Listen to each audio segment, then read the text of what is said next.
Hello and welcome to Sweeney Pat's Shut It Slag News, episode 29, Mission to Moscow. Today's news headlines. Previous Labour Deputy Welsh Wonder chokes on his chips at the ripe old age of 86, and they say high cholesterol will kill you. Oh, it did. He won't like that. People say farewell to Liam. Must have been a very sunny funeral. What else? Oh yeah, some dozy clan woke up Biden and he's put his cup of joe on a big red nuke button. Clan! And let's not forget Blighty's very own Asperger's Harry, along with NATO, and the repercussions of this could be more than just losing a foot.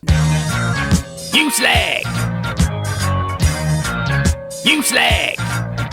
You what, Dave? Oh, I'm just updating my CV. Bit like Rachel Reeves. You know, Morticia Adam with the taters, who I noticed Angela Raver had to defend in the Commons recently because a real man, not a hung photo, made a joke at her expense, as opposed to everyone else's. Definitely a bit of a Thelma and Louise thing going on there, Dave, when she's not hiding away in a little woman cave. Yeah, I know I've been a postman since 1981, but I've done loads of stuff that I can add to my LinkedIn. I was the first postman to split the atom. That was a close one. Oh yeah, inventor of the Motown drum beat. Happy days. You what, Dave? Oh, we're rolling. So, whoops. Today's top news story, which I'm sure will be covered by all the major newspapers. Here, Dave, did you notice that subtle nuance of anti-legacy media humour there? Never mind. Dozy, snoozy, grumpy, anti-bashful Biden was awake for more than an hour a day this week, and his 7 nuclear warheads nipped over to old Russia, home of a pretty scary commie nutter who has been buying up uranium on eBay. Yes, ex-porn star and part-time dictator Mad Vlad Putin is likely to get a wee bit rattled as bombs may land on Russian, soon-to-be unfertile soil for a batch of beluga and an implode. And there's still 8 weeks to go till old Golden Locks Big Don gets in the hot seat. That's some half-life, slag. In other news, Iceland are selling some sort of bubbly for a £5. It's not worth the airfare, Dave. So, possibly the only half-decent paper on the subject offers up its headline, UK defines Putin. Hold on a minute, UK defies Putin? Don't rope the entire British population into this. No one got on a blower to me and said, hello, is that Sweeney Pat, you slag? That's how they talk. Is it okay to drop some bombs on Moscow? Tatty bye. No one left a message on the telephone, did they, Dave? Dave,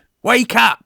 And you can bet your gonads to a jihadi goat race that number 10 Clanning Street's very own penny off a beer Kia, let's cut spending on Armour Starmer is behind this. Oh look, according to the Daily Mail. You see what I've to work with? There it is, in plain sight. Dozy Disarmer Ukraine Charmer Starmer personally approved missile launch. So not only is it the first time we've dropped anything on Russia since way back in 1919 when Blighty got bullshit with the Bolsheviks, unclear Kia's not even updated his LinkedIn profile telling us this. Nah, you can't.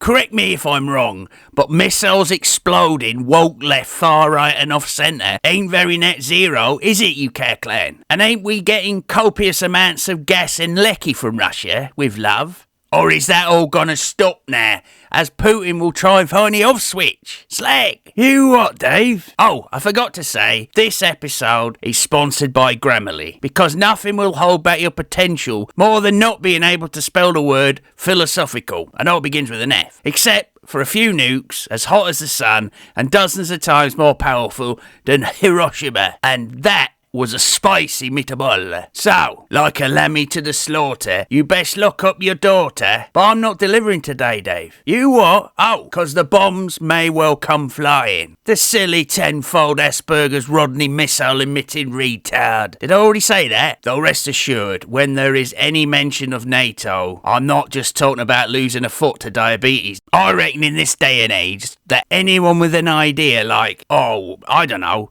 a shot in the dark. Let's leave OJ out of this, Dave. If you're working on, say, the next 1984 or a Marxist manifesto, say nothing. Keep your gob shut. All these stories from back in the day. 12 Monkeys, War of the Worlds, iRobot, The Lawnmower Man, Herbie the driverless Volkswagen, bloody Kratz again. All come under the banner of science fiction. Hang on a minute, Dave. You missed out the one about the racist dogs of Wales. 'Cause, according to a certain group, dogs are dirty animals. So let me get this straight. I'm not knocking gays. Dogs bad. People chopping off heads, leaving their wives in the back of cars and shitting on their own doorstep. Good. And finally, fitness fanatic John Prescott has died today. Hopefully Blyer won't be far behind. Not that I'm encouraging natural causes. Allegedly, probably. What was the question again? Is early onset dementia a defence? Look into that, Dave. I've been Sweeney Pat on soon to be shut up Slag News. Ta-ra. You Slag! You Slag!